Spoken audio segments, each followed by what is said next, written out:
right, grab a Bible, and if you need a sheet, like I said, they're back in the back. We've been looking at women in the Bible and women throughout history, and so the sheets in the back have all of the women that we've looked at so far. I think this is the 10th one today. So if you want to catch back up or you want to look at them, they're back there. But today, the lady from history, Esther and Kim, or on Kim, awesome story.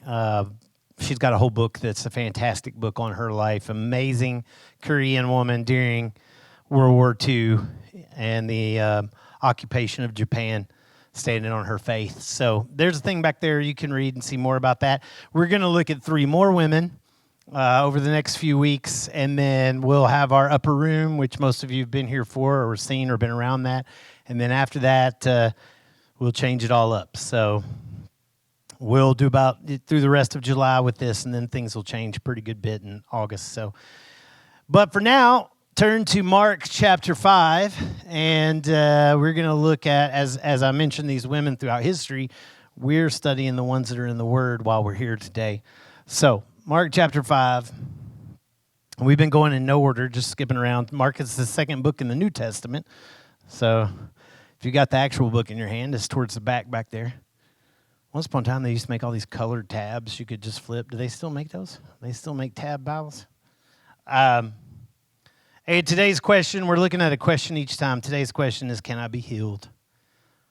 And very simple question, but very deep and important question. I remember being in southern Ireland the first time and meeting a guy who, just for his own, he probably wouldn't care, but just because I love him, I'm not going to say his name. But the guy was raised in an IRA type family, still many in that kind of in those circles, and radical Catholic. And he's come to faith now. Amazing guy, love him, still communicate with him quite a bit. And in any event, he really pushed against his family by coming to faith.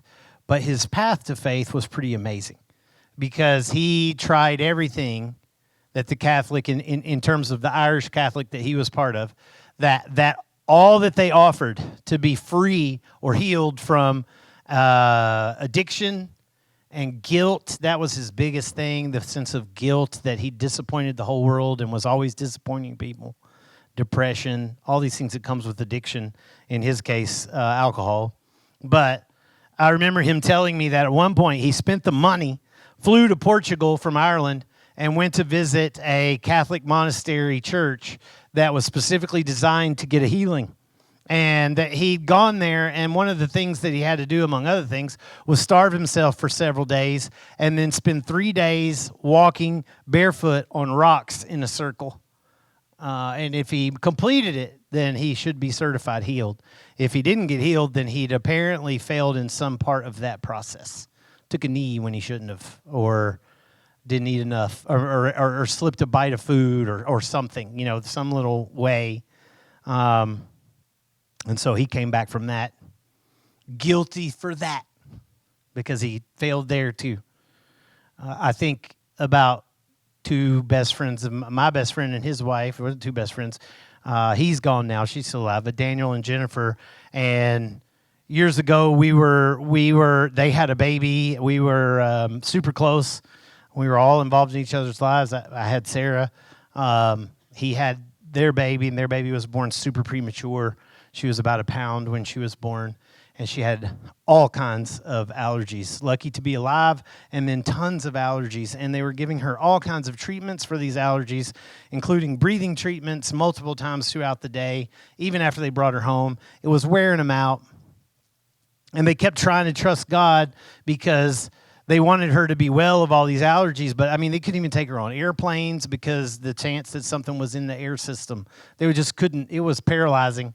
And I remember the day that they went down front in church one day with her, the 2 of them, just the 2 of them and her, so it was all 3 of them, went down to the altar, didn't ask, didn't say, didn't nothing, just got up and went down and prayed and said, all right, from this point, we're not doing it anymore, and walked back, and that girl was fine. And she's an adult now, married, has a kid of her own, and hasn't had any of those allergy problems ever since. So how do you do it? How do you get to be healed? Like, what's the trick? What makes it happen?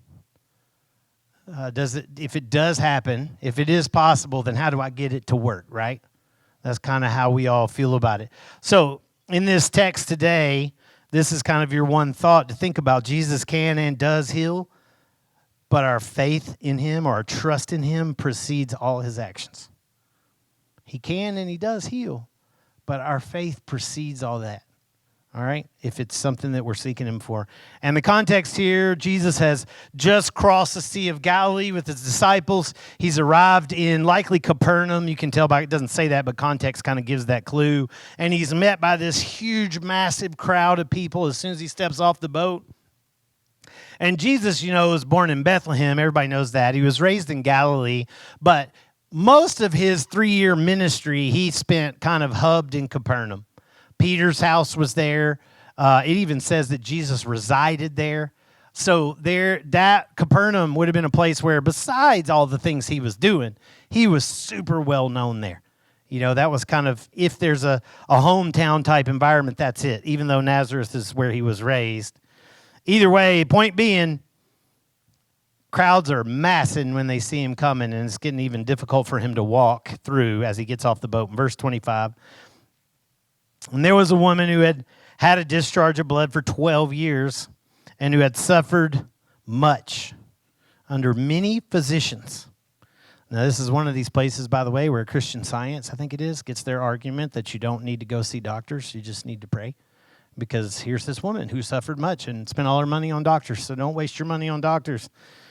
I'm not saying that, and hold on, I'll come back to it. But says many physicians and had spent all she had and was no better. In fact, got worse. Got worse. Now, that doesn't mean the doctors made her worse. It just means that her situation wasn't stable or improving. It was deteriorating. This is not, I know the first thought too, this is not a monthly cycle type thing. This is some kind of internal, like, hemorrhaging. Either there's a tumor or cancer. I mean, they can't do, there's no x-rays, obviously, back then, or any of that kind of stuff. But something in her is internally bleeding in a way that is escaping her body. All right?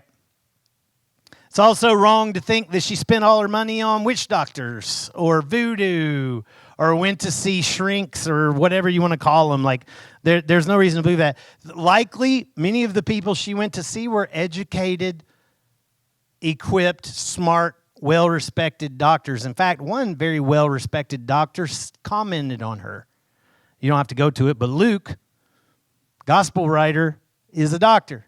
And Luke said of her in verse 43, there was a woman who had had a discharge of blood for 12 years. He's telling the same story. And though she'd spent all of her living on physicians, she could not be healed by anyone. Nobody disputes that Luke was a doctor, nor does anybody dispute that Luke was a good or bad doctor. They established that he was a doctor. He's obviously respected for that, and he wrote a gospel. So there's no shunning doctors automatically in this. But the problem is that in addition to the fact that she's in pain, and you'll see that later here in the story that she's relieved of pain, but she's in pain and she's bleeding, the real problem is shame and isolation. And where am I getting that from? Well, Leviticus chapter 15, you can just note it. You don't have to go there. But it says this is the law, God's law given to Moses, not Moses' law, God's law given to Moses, that says, if a woman has a discharge of blood for many days, not at the time of her menstrual impurity, or if she has a discharge beyond the time of her menstrual impurity, all those days of the discharge, as long as it goes on, she shall be unclean. Deemed unclean. As in the days of her impurity, she shall be unclean. Every bed on which she lies, all the days of her discharge shall be to her as the bed of impurity. And everything on which she sits will be unclean, as in the uncleanness of her menstrual impurity. And whoever touches these things will be unclean, and shall wash his clothes and bathe himself in water and be unclean until the evening. So you don't even want to touch what she's bled on. But if she's cleansed of this discharge, if it stops, She shall count for herself 7 days. So if it stops for 7 days, she'll be clean after that. And on the 8th day, then she needs to take a sacrifice, 2 turtle doves and 2 pigeons, and bring them to the priest at the entrance of the tent of meeting. This is before the temple, so that's a tabernacle. And the priest shall use one for a sin offering and the other a burnt offering. The priest will make atonement for her before the Lord for her unclean discharge. Verse 31, last one. Thus you shall keep the people of Israel separate from all uncleanness, lest they die in their uncleanness, defile tabernacle, which was God's presence in their midst. So you see the picture. I know that's a lot. Don't worry about having to unpack it all. Point being, if somebody's bleeding, and it's talking about a woman here because it's addressing the fact of menstrual cycle, but it applies to everybody. It doesn't make any difference. Men, women, whatever. If you're bleeding out and you're bleeding on anything, those things are unclean. Now, that sounds harsh, and in some ways it is, but we do the same thing, right? It's not clean. You know what I mean? There's a disease or there's something wrong that's causing that bleeding to reoccur and to keep happening. Now, we may be able to, in our day and time, quickly analyze what's causing it, get to the hospital, get to the doctor, do all these. It didn't have hospitals and all that bunch of mess. So just in a simple cleanliness way, you need to separate yourself from this until you figure out what's wrong. All right?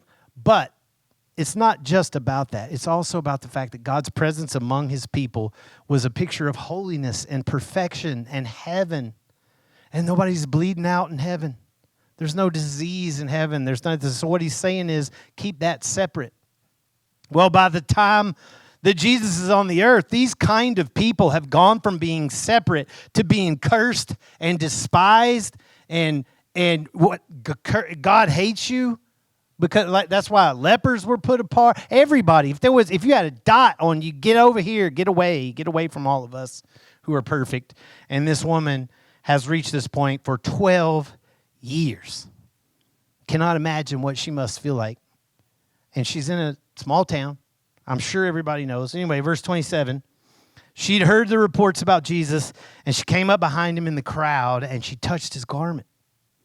For she said, thought out loud, whatever, if I touches even his garments, I'll be well. And immediately the flow of blood dried up, and she felt in her body that she was healed. The implication there is that there's like chronic pain that stopped. Like a cramp that releases all of a sudden. Like she felt the change happen inside of her, and she was healed of her disease. No, so after I just read all that about Leviticus, right? Throw away all the stuff. Don't let the person did Jesus just become unclean? I mean, an unclean person just touched him. But there were other times where Jesus touched a leper. Or touched a little girl, which happens in this same text here, and raises her from the dead, touches a dead child, which was also the same thing, off limits. But the difference is with Jesus that people are healed and raised to life. They're made clean because of who he is. The disease leaves. There's no threat of Jesus catching the disease. There's no threat of Jesus becoming unclean. Jesus makes unclean things clean. It's the other way around, and that's exactly what happens with her. Ultimately, that's what he does with all of us, man. That's what the cross is about. He takes all of our uncleanness, our sin. He takes it all on himself, who is clean, and he dies with it, where we should be dying. And then he's raised from the dead so that he can make us clean by taking our sin on the cross and putting it down and dying. He can make us clean, make us healed from unrighteousness. He makes atonement, you could say, if you look back at that passage, he makes atonement for our uncleanness or our discharge, if you want to be completely specific, but not by offering a bird, by offering himself. That's what all this is picturing. But either way, she didn't touch him, did she? She touched his garment. She didn't touch him physically. So look back at I'll give you Luke. Luke 8:44 says it like this. She came up behind him and touched the fringe of his garment. So she doesn't even touch the whole thing. She just catches the edge of it And Matthew records this story. Matthew says the same thing, touched the fringe of his garment, and immediately the discharge ceased. So some argue, I've heard this preached before, that what she was reaching to touch is a thing called a tzitzit. Now, you may not, funny word, you may not have heard the word, or maybe you have, but you've seen it more than likely. I got a few pictures of them. That's what it is. It's a tassel, knotted tassels. They're attached to the four corners of a talit. So that's a talit. The Jews wear all the way back to Moses' time. They still wear them today. It's basically a shawl. So that's a prayer shawl you can see on the left. I'm hanging out. That guy's got his talit under his shirt. And then I think there's one more. Yeah. And there's just some kids walking. That's probably more familiar. But those are tzitzit hanging down right there as they're walking. So if they're any kind of religious Jew at all, even if they're not devout, if they claim the Jewish faith, more than likely they're going to wear those at least during prayer time, if not all the time. And where did that come from? Numbers chapter 15, verse 37. The Lord said to Moses, so this is back in that same time period as the uncleanness, speak to the people of Israel and tell them to make tassels. That word tassels is literally the word tzitzit. So that's a Hebrew word that means tassels. On the corners of their garments throughout their generations, to put a cord of blue on the tassel of each corner. And it shall be a tassel for you to look at and remember all the commandments of the Lord and do them, not to follow after your own heart or eyes, which you're inclined to whore after. So basically saying it should be a reminder to you to follow the word of the Lord. A reminder to follow the word of the Lord. You feel them banging on your legs when you walk. Reminder to follow the word of the Lord. Put your hand down and work them almost like a rosary or something, and remind you to follow the word of the Lord. That was the purpose. So my point in saying all of that is that was all the way back to Moses' day, so Jesus would have been wearing them because he kept the law. So he would have kept that one. So Jesus would have been wearing them too. But I don't necessarily think it's all that wild and spiritual. I don't think she's reaching for that like it's some kind of magical thing. More likely, she's just trying to touch anything she can get her finger close to. Whatever the hem, the edge, whatever it is she can get. And either way, don't make the mistake that her clothes are the source of the healing. This is the problem, I think, with believing it's those tzitzit. You're making them magical in some way. She's not trying to get the magic clothes here. Jesus doesn't say here in a minute, by touching my clothes, you've been made well. He didn't say that. He didn't say that at all. He says, by faith, your faith, you've been made well. By your faith. It was what was in her, not what was on him, that made her well. And don't miss that this woman's faith is not in a magic power. It's not in a magic garment. Her faith is in the person who's wearing the garment. If I can even touch his clothes. He's the source. One writer put it this way. He said, faith, confident trust, derives its value not from the one who's expressing it, but from the object in which it rests. So genuine faith is derived from the person's value that you're putting it in. And because of whom she believed him to be, she felt, if I can get the clothes, it's enough. If I can just touch the clothes, it's enough. And that kind of faith is what got her healed. But the power goes out from him, not from his clothes. It's not Harry Potter.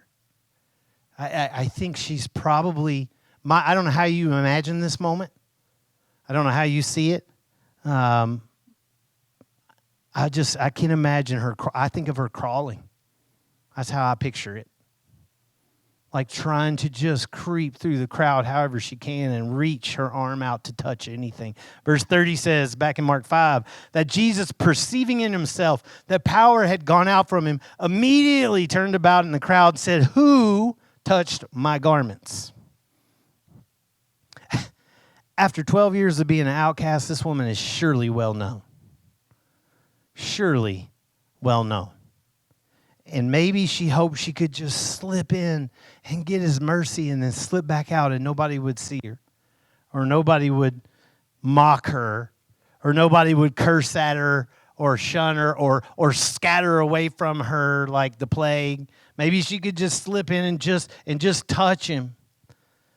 But don't think that she stole something from Jesus here. When he says, who touched me, as if somebody lifted his watch. That's not what's happening here. She didn't sneak in and snatch something away from him. It reads kind of that way. Perceiving in himself that power had gone out, who touched me? But he's immediately aware of it, is the point. Immediately aware of it. And likely in his sovereignty, he chose that power would go out to heal that woman. But he did it in a bit of a theatrical way here. It's a bit of a theatrical way, and it allowed for her to own it, is what's going on here. I'll never forget the time that when I was a little boy, it's amazing I can remember this because I'm 52 stinking years old, but I still remember because the wear out I got over it. But I was a wee child, and we had bonbons. I don't even know if they still make bonbons anymore, but there were bonbons, little frozen chocolate things in the freezer. And it was only my brother and I, and there was like one left in there, and I ate the thing. And I'll never forget my mom and dad coming. My mom, they were hers. She came into the room, was like, who ate the last bonbon? My brother's like, I didn't. I'm like, oh, I didn't. Knowing full well I did. And we stood our ground. I didn't do it. I didn't do it. She knew I did it. She'd seen me do it. She knew I did it. But she let my brother even sweat it for a while. You know what I'm saying? He's like, I did not do it. But she knew who did it. Why'd she keep asking? She was giving me a chance to own it. And I think the same thing is true here. He's given her a chance. He knew. He's God. He knew. But he's also genuinely asking the question, who did it? Not to determine who, but to display who. Think about it that way. He's not trying to determine who did it. He's trying to display who did it. He wants everybody to see this invisible, hated woman and what just happened to her. In verse 31, it says, and his disciples said, you see the crowd pressing around you and you're saying, who touched me? Crowd's probably annoying the disciples by now. They're probably trying to escort their Messiah here through this mob, get wherever it is they're trying to go. And then, and you could read the story. We actually talked about it at Easter, but they're trying to reach a child who is dying. And either way, they're mowing through this crowd. The crowd's probably all like clawing, yelling, whatever. It's probably driving these disciples crazy. And then Jesus is going to turn around and ask a stupid question. Dave's opinion here. They're thinking it too. I don't know if y'all have ever been, I don't know if they do them anymore, general admission concert. I don't know if they still do those. I know you have, sister. This is probably terrible for a pastor to use Ozzy Osbourne as an analogy, but I remember going to an Ozzy concert when I was way younger, back in the early 90s, and I remember that it was general admission, and you had to line up forever to get in, and the line would go for blocks. And when they opened I never forget this, when they opened the door, now I'm a grown man, I'm out of high school and all that stuff. So when they opened the door, the push to go in was so much that you could pick your feet up. Like the push, just you could pick your feet up and kind of ride the wave of people in. And then you run in and the floor doesn't have seats. So there's no chairs anywhere. So everybody who can get on the floor, you just stand wherever you can go. You can see how this became a problem over the years. So they really don't do these much anymore, I don't think. But in any event, I had a great time back then, but mashed in. But so if maybe Ozzy's not your thing, think about Walmart on Black Friday. Same thing, whatever. They open those doors, and the mob pushes in. Mob just rushes in the door, and somebody gonna turn around and say, "Who touched me?" What? You kidding me? What do you mean, who touched you? But this woman's touch was different. Everybody was touching Jesus. That's the problem. But this woman's everybody wanted something. Why else would they be mobbed around him, touching him? They all wanted something. Hey, do us a trick, Jesus. Do us a miracle. Do this, do that. I don't know. Preach. Say something profound. Whatever. I don't know. They all wanted something, but her touch was different. Her faith had overpowered her fears of the crowd. It overpowered her shame. It overpowered the fear of being attacked. And that faith stood out to Jesus. Even though she hoped to remain hidden, now she was healed, and he calls her to own it. Calls her to own it. Verse 32, it says, and he looked around to see who had done it, but the woman knowing what had happened to her, came in fear and trembling. Sure she is. And she fell down before him and she told the whole truth. The whole truth. I like the way Luke puts it in his account of this. In Luke 8:47, he says, when the woman saw that she was not hidden, she came trembling and fell down before him and declared in the presence of all the people why she had touched him and how she'd immediately been healed. She told everybody, this is why I came to him. This is why I did everything I just did. And that's what God does with our faith as well. He changes our lives, man. And then he calls us out of the crowd to put us on display for his glory. And most times it's uncomfortable for us.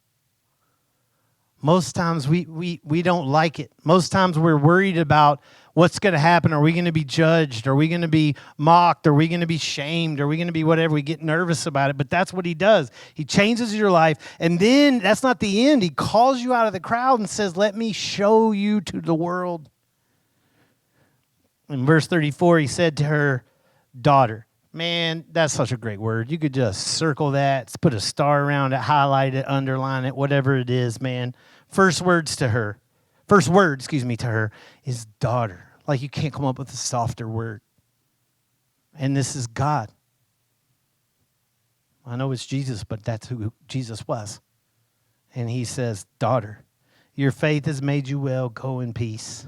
And be healed of your disease. Or be free and healthy from your suffering. It translates that as well. Be free and healthy from your suffering. But look, he said, your faith has made you well. And, bonus, you're free of your disease. It's like he's saying two things have happened here, and that's kind of what's happened. When he says your faith has made you well, that word well is also whole. So your faith has made you whole. In fact, this phrase gets translated quite a bit in Greek in other places as to deliver or to save. So your faith has delivered you. Your faith has saved you. It's the same exact phrase. Your faith has made you well. Your faith has made you whole. Your faith has delivered you. Your faith has saved you. All the same phrase. And typically it's in relation to sin. And Jesus' last words here are go in peace. She is free from sin, body healed, forgiven from sin, body healed, and go in peace. Enjoy your life. I like that. Hey, go enjoy your life. Free of the curse of sin, free of disease.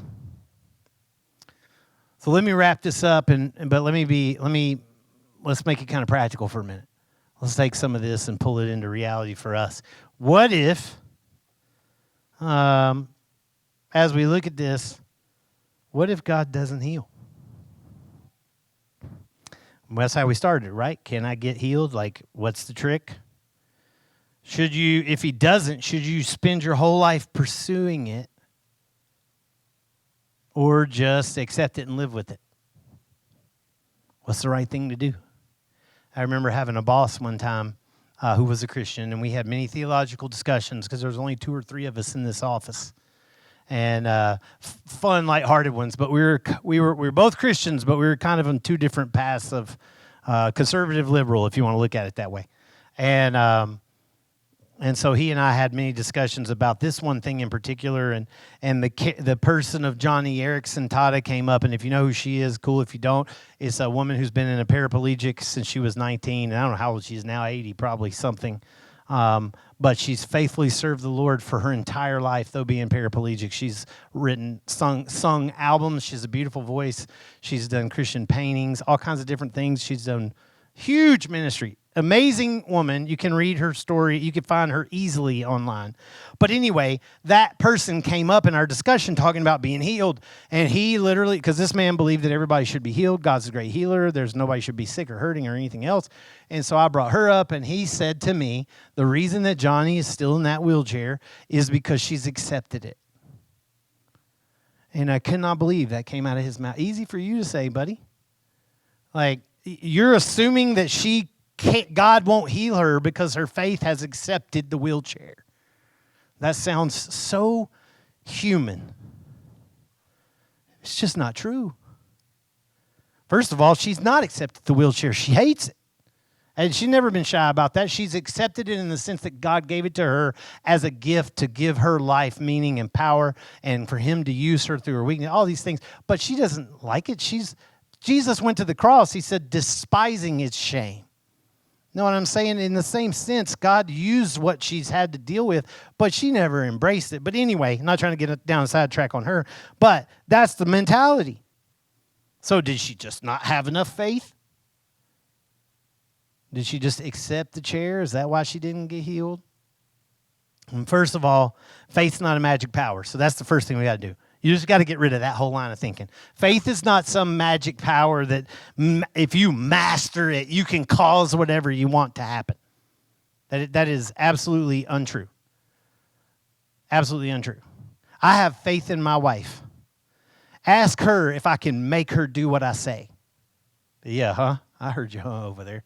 Exactly. That's not what faith means. Faith means if my wife tells me she loves me, I believe it. Faith means if my wife says, I got this under control, I trust that she does.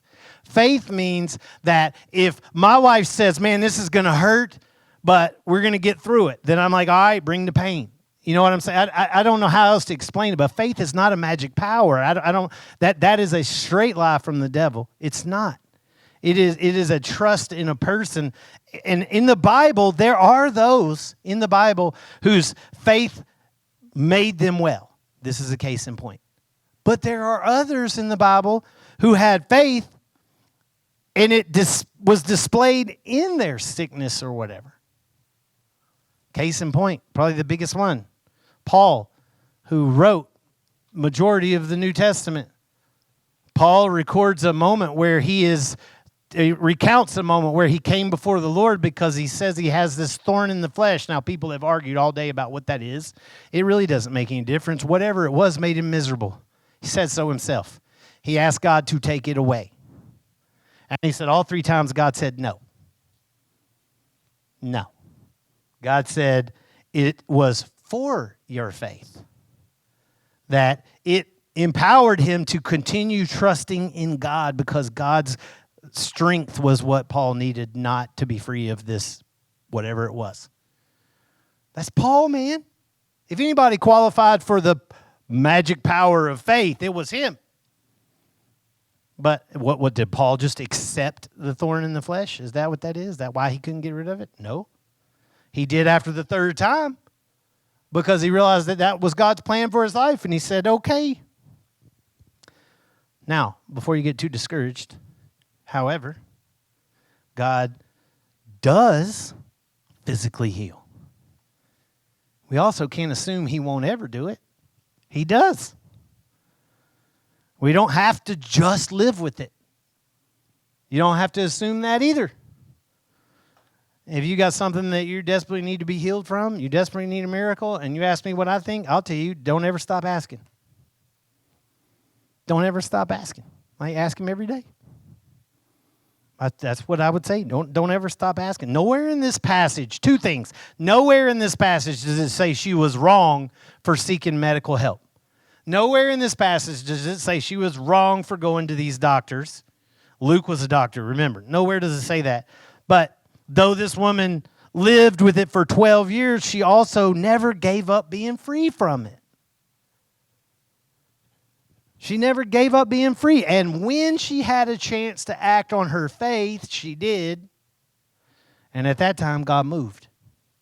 So now, she's got no pain. She's got no pain. She's got no shame.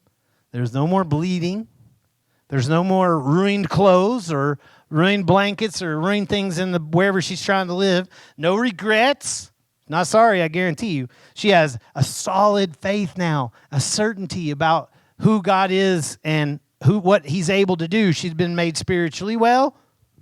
Your faith has made you whole. She's been made spiritually well. She's got knowledge of who Jesus is. She's personally experienced God's power. And then the best thing of all is the creator of the universe called her daughter. She has a personal relationship with God. The creator of the universe called her daughter. Faith is a recognition of who Jesus is putting our trust in him. Trust means no matter what. If you heal me, awesome. You did that because you were able to do that. If you don't, you're no less able to. I trust you just the same. I know you're able to. If you do, awesome. If you don't, awesome. I'm going to keep asking. But if you do, awesome. If you don't, awesome.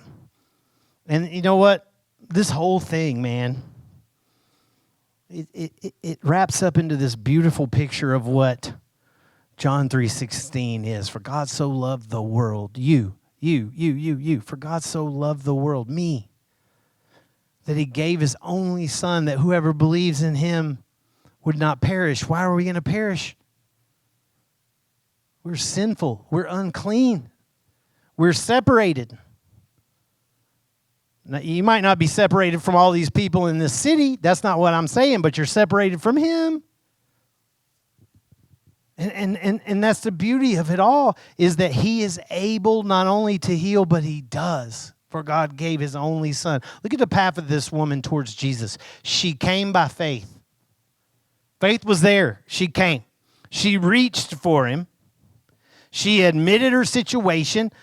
When she was called out, she admitted her situation. She explained in humility that she was unclean and who she was, and she confessed that she needed Jesus. It's that simple. And the result is she's healed. She goes in peace. She's called daughter, child of God. Was she rich and famous? Did she never get sick again? Did she never die? No. All that stuff. But her life has changed from this moment. Everything is different now. And that's what the gospel offers everybody. Everybody. Being made well. Being made whole. Being delivered from sin. Being offered salvation to anybody who will approach Jesus for it. You may not know how he does it, but you're turning to him and trusting that he will. Otherwise, you can keep going to all the spiritual physicians you want to and spend all the money you want to, and you're just going to get worse. Stand up with me. I'm going to pray, and we'll sing another song, and then we'll do it a little bit different here in the end in just a second. But Lord, thank you. Thank you for this lady. You know, I'm struck by the fact that she's not the only one, but a pivotal person in your story, I guess, in the story of God throughout your word. A pivotal person that has no name, or to us anyway, their name's not even recorded. And maybe that's because it could be any of us. It could be any of it. It could be me. I wonder sometimes if I had that situation of 12 years of isolation and shame, and would I be bitter, frustrated, desperate, going to doctors, can't be well, all these things. Would I, Lord, in a humiliating thing too. It's not just that she was, it's a humiliating thing, I'm sure, especially for a woman. And if she was, I imagine the shame was so much to hold, and yet she had the courage to walk through a crowd, or maybe even crawl through it, just to get a touch. And Lord, I pray that just as you touched and saved her, you would do the same for those in the room that would crawl to you. They would say, I trust and believe that you heal and you save, and my faith is in you to make me well. Lord, thank you for doing that in my life. And Lord, I pray that there's no one person in this building that leaves today that doesn't go in peace, knowing that you've changed their lives. We say all these things in Jesus' name. Amen.